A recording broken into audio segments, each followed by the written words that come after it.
आप सुन रहे हैं सुमित धोले का मिक्स।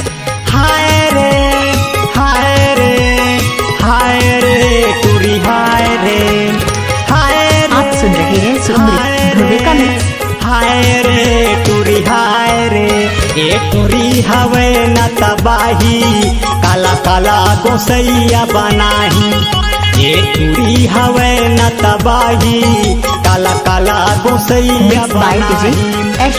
पाछू मचार गवाही मोर पाछू मचार गवाही ये कहाँ पंचायत कराही कराही कराही रे।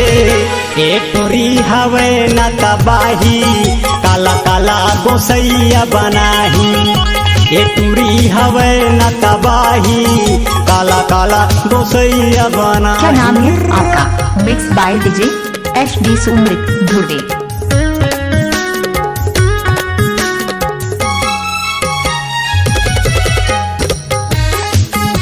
आप सुन रहे हैं सुमित धुर्वे का मिक्स।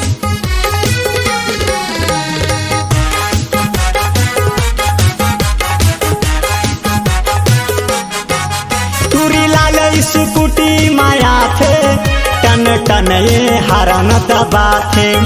मैं झाकत रहता खिड़की ले आगे दिल के भीतर गुंगुआ थे। हाय रे टूरी हाय रे हाय रे टूरी हाय रे। टूरी लाल स्कूटी माया थे टन टन ये हरन दबा थे। मैं झाकत रहता खिड़की ले आगी दिल के भीतर गुंगुआ थे।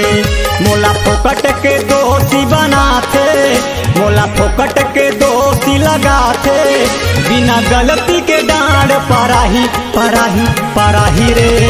ए टूरी हवे न तबाही काला काला गोसैया बनाही।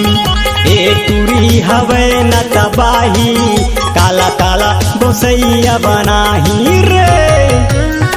आप सुन रहे हैं सुमित धुर्वे का मिक्स।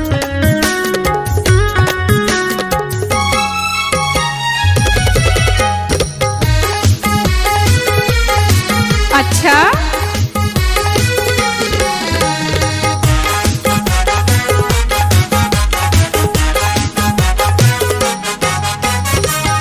ये हंस गोठिया के मोरो संग माने न मिलाते। कौन जनी कौन गली माँ कौन टूरा डहर ये जाते।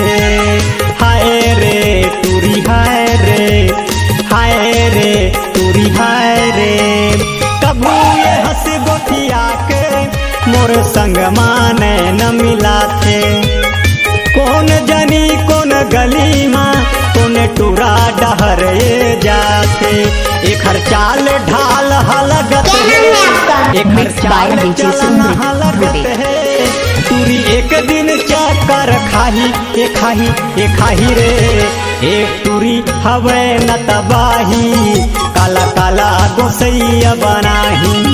ए टूरी हवे न तबाही काला काला गोसैया बनाही। ए टूरी हवे न तबाही काला काला गोसैया बनाही।